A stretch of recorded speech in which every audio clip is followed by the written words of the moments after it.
Okay, welcome back to Mason Fix It. Today we're going to be installing Quarter Round.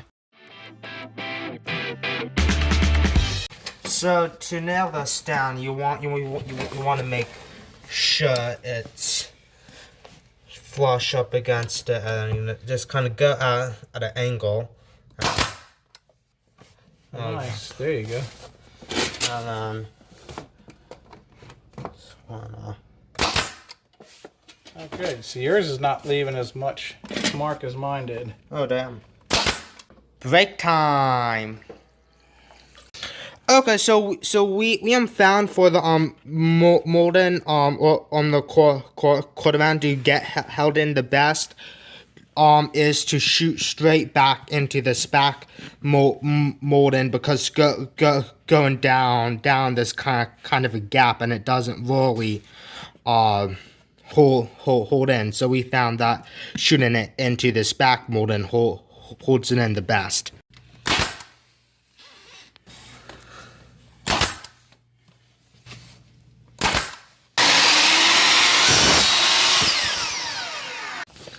Okay, I can see our piece here has a defect. We get in there.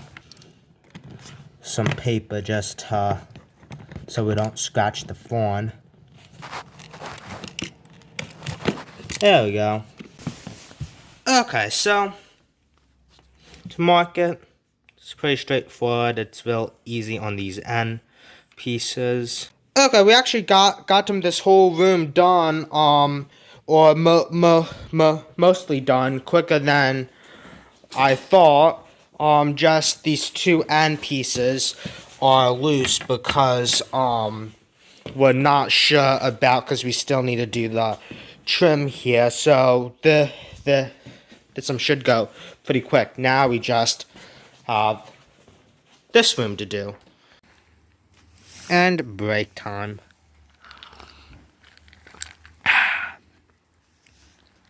Mr. Bossman said that our break time is over, so back to work we go.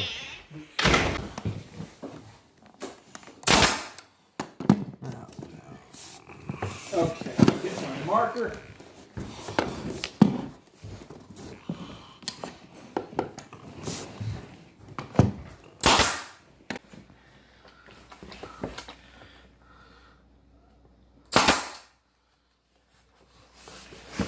One in the middle.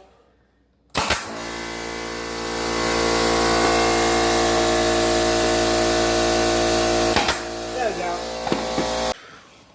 And you can see this is not just your standard 45 angle. This is something, maybe like a 30 degree. I don't know what we're gonna have to cut on that, but we're gonna have to figure that out.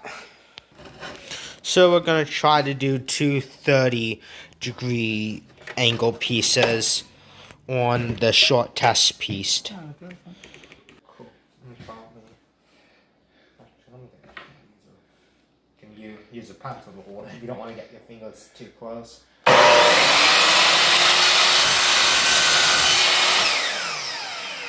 try that. Let me do my 26 going this way, and we'll see if that works. What up, Wonka? Okay. Okay, cool. Alright, that looks like it's going to hit good. Okay, now we got this caulk stuff to fill in any gaps or to cover up the nail holes. You can see that's what they look like, and you can even use it to cover up some of the gap that might be there when it didn't go on all the way.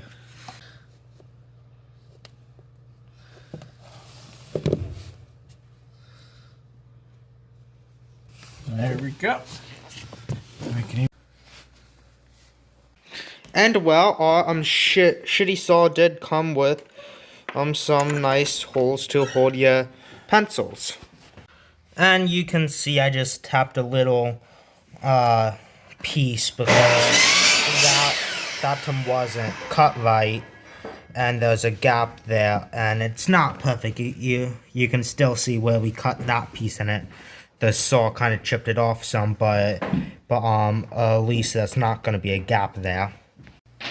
Okay, now on a lot of these cuts, you don't even need to measure. You just need to cut the angle for that, and come up to here and just kind of mark it where it will go, and then you just cut it. Same thing with this one. You can just kind of butt it up with that, and you can just kind of mark where it'll be. Okay, we got this cut, and we aren't sure what we're gonna do here because of the transition piece, but please like, subscribe, and share this video. Thanks for watching.